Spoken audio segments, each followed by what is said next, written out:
Welcome to Lovespell's podcast. I'm Lovespell, hoodoo practitioner and conjurer of root work, student in divination, light worker, spiritual advisor, and healer. And most of all, I'm brought to you here directly by my ancestors and guides. Up in here, we're going to be mixing up a little potion of love, life, and liberation. Ingredients includes, but is not limited to, a handful of Black spirituality, a dash of mental health issues and how to heal from them, sprinkling in a little bit of Black history with a dollop of getting to know thyself. We're going to be stirring up the pot on all things Black, and this brew is lit and on the fire. So as we go on this learning journey together, let's set our intentions to awaken the oppressed, address, and digress. Let's talk about it.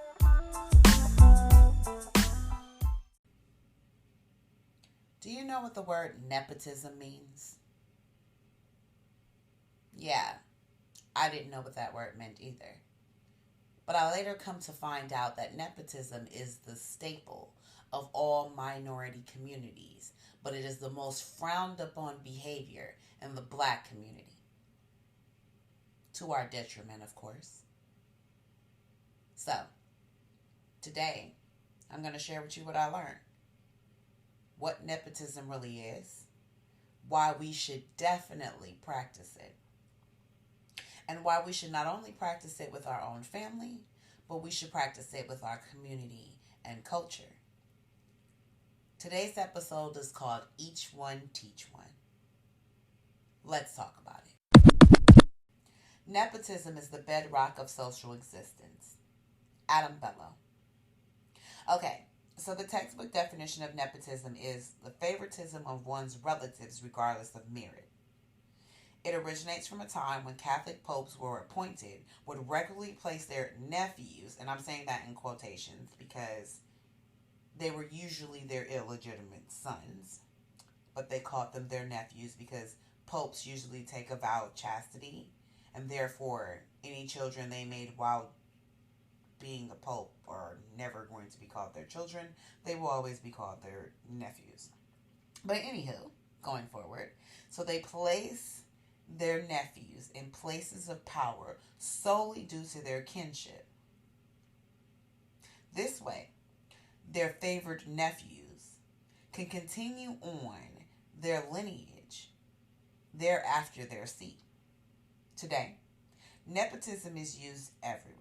It's in politics, business, religion, sports, entertainment, in every culture, and in every country. But in America, ideally, nepotism is frowned upon, yet is practiced heavily at the same time. It's quite ironic.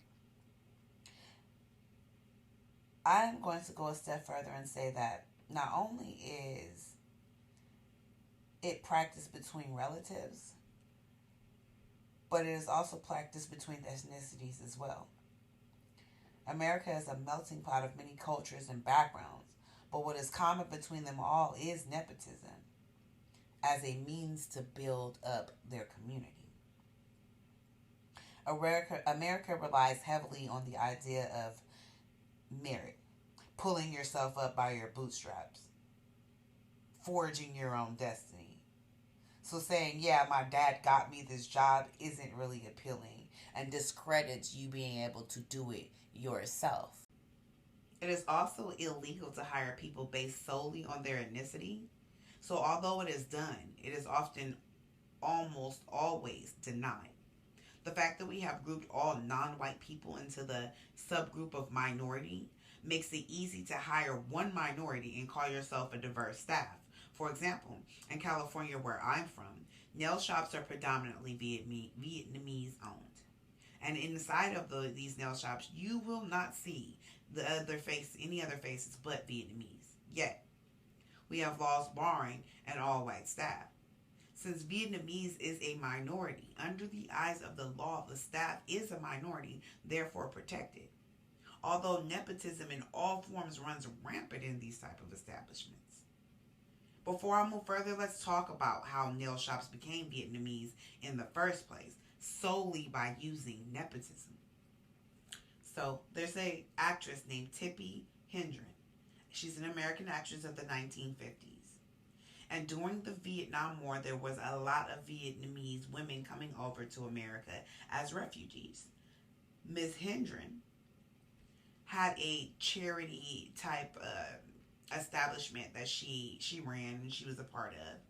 And so she was helping these Vietnamese women learn a trade so that they would be able to be, productive citizens in America now. So she invited her personal manicurist to teach 20 Vietnamese women from her charity group to manicure. These women were refugees and these were from the war and were learning a vocational skill. This helped them adapt to the new life in America. Beforehand, before nail shops were solely just nail shops, they used to be part of salon services or part of spa services. They were much more expensive and they were considered luxury items. They were usually for financially well-off women. This changed when nail salon onlys were created. They call these now discount nail salons. The price of the services and the convenience are making it readily available to everyone else besides just the luxury as a luxury item. It was now considered something that everyone can do. Thus, the nail shop was born. Yet what made this business explode into every shopping strip mall on every 2 miles distance is nepotism. Upon the Vietnamese opening their first nail shop, they will hire solely family members as nail techs. I myself, being a licensed nail tech, have witnessed this myself. I remember I took the nail tech course. And then you get to a point when you finish your, I think it's like 1,400 hours, you have to go and take the state board test. So I went to take the state board test, and it was predominantly Vietnamese people. I think it was maybe 5 or 6 non-Vietnamese people taking the test. I spoke to one of the girls, and she was a young Vietnamese girl. And as I was talking to her, she was explaining to me that she did not want to be a nail tech for her life. That was not the decision she was making. Actually, she was in college to be something else, but she said her family owned a nail shop. And that she was required to learn the business and get her nail tech license for them to pay for her college courses, or they would not pay for her to go to college. She said that she had to learn the family business. There's a reason for this. Because although she's going to go off to college and possibly go into another field, when she graduates from college and she's in her field, she will not be allowed to let her family business fail and might have to take some time off from her actual life or her actual decisions in life to keep the business going. This is a form of nepotism. Many know that in this is the way of the Vietnamese. This is the way of the Chinese. This is the way of the Africans, the Indians, the Spanish, the whites. But my people, black people, have a certain type of disdain for this behavior. Black people are also the only ones the only race that does not have a market that they are owned or is run by us. Don't get me wrong. We contribute to markets, but we are the people being marketed to. We are not the people marketing. We are the buyers, the users, not the sellers, not the owners. Now I will give us credit. We are flourishing in the creative department. But unfortunately, we create and then we do not own the platforms in which we can put out our creations on. And we often teach other people our cultures, teach other people our skills, and teach other people our creativity. So then it becomes appropriated, and it's not something that we can hone in on as being ours and solely ours. We are the only ones with our type of hair. There is no other culture on this world that has the textured hair that black people have. Yet, we do not create or coin the market on the creation of our own hair products. Now that we're aware of this, the question is why? Why? What we have yet to do is choose a market and learn the craft, practice nepotism to take over that market. The main reason that nepotism is rejected in the black community is because we have been taught to follow the American dream to the letter. That favoritism to family and people of the same culture is unacceptable and somehow makes our credibility as a shop owner, as a creator, less. So, although we can see clearly what nepotism does for the community it serves, we find the American fallacy of every man pulling himself up by the bootstraps to be way more appealing, regardless of its lack of results. We also suffer as a culture from this irrational need for the approval of other races and ethnicities. The idea of we don't want to look racist plagues our community, and we offer up the very essence of our culture as if giving everyone else a chance but our own people will somehow circumnavigate back around and create abundance for our culture through other cultures that do not practice that type of behavior. It's kind of oxymoronic. Yet the irony of it all is that the practicing of nepotism actually guarantees that not only your relatives, aunts, cousins, sisters, brothers, and offspring will be afforded opportunities that were created by your own community, but also everyone else in your ethnicity or in your race background will be afforded those opportunities as well.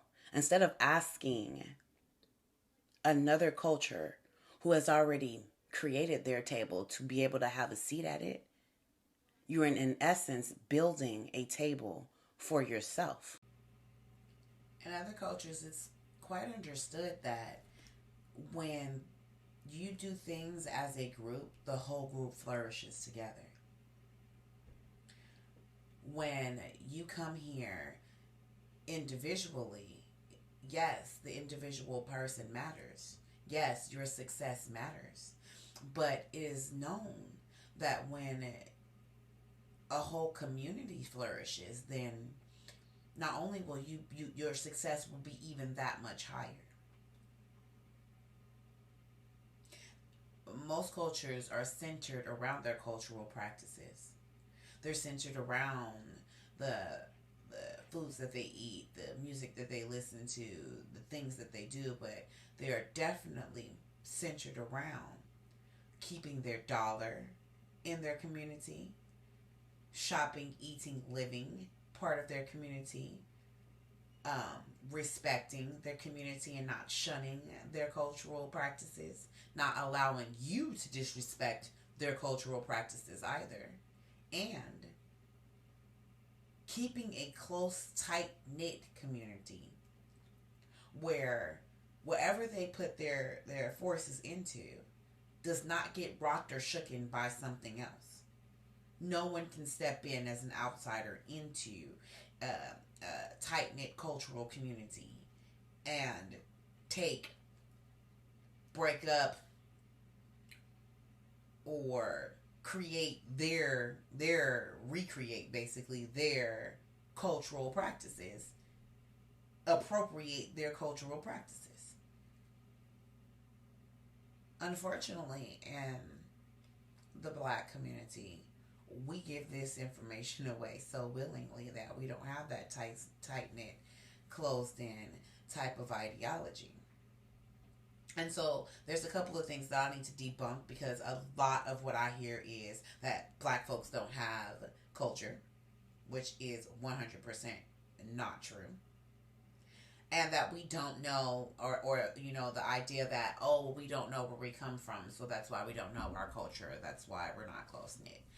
Listen, a culture is, there's different levels to this cultural stuff, but a culture is you identifying with a group of people. So in America, they call us African Americans, but black people call themselves black people. And I can point out as someone else that is I consider to be part of my cultural community, another black person. There are certain cultural dances that we do, whether they are disrespected by the society as a whole or not. There are certain dances that we do. There are certain music that we listen to. There are certain foods that we generally eat. Now, every individual is different, but we still have a cultural practice that we do. And it kills me because, it's like, oh, well, everybody can step in and tell us our cultural practices are unacceptable. But you can't do that in other cultures. You cannot tell the Spanish person not to eat a taco. They're not even going to let you insult them for not being able to eat their empanadas or their penne or their burritos. You're not going to, you could say burrito, you eat burrito all day. They're not going to allow you to make that a joke. Make that insulting to them. They stand on it. And I think we have a lot of, in our culture, allowing society to judge us. And that is because we refuse to practice tight-knit cultural community, nepotism, not allowing people to have all of the knowledge on our culture, have all of the knowledge on how to be us, how to navigate, our culture, being able to pretty much pretend, if they wanted to, in our culture. Respecting it as a culture is the starting point. And then after that, we pick a market. We open up shop. And we hire our own family members, friends, neighbors, cousins, and whoever else is from the same community, from the same background, and from the same ethnicity as we are. And we create that nepotism that the politicians use when they get into office, that the Pope uses, who sits in a religious platform. Everyone else practices favoritism of their own people and feels nothing about it. Why do we feel so guilty? Is the bigger question. So I leave off with this. The idea of pulling yourself up by your bootstraps was originally used as a joke. Did you know that? It was used to refer to people who were attempting to do something far-fetched, ludicrous, or plain out impossible. And yet that is your aspiration. That has been our mantra.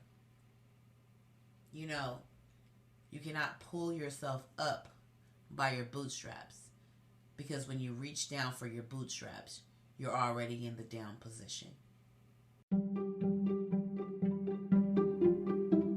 I just wanted to take a moment to send a little appreciation, love, and light to my listeners. I really do appreciate every single one of you taking the time out your day to just hear me ramble, talk, or whatever. But also, if you have any suggestions, would like to be interviewed for a segment, or have a topic that you think I'd be great at discussing, you can hit me up at lovespell.lvs888@gmail.com, or you can slide up in my DMs on Instagram at lovespell_LVS888. I would love to hear from you. I promise I'll respond back.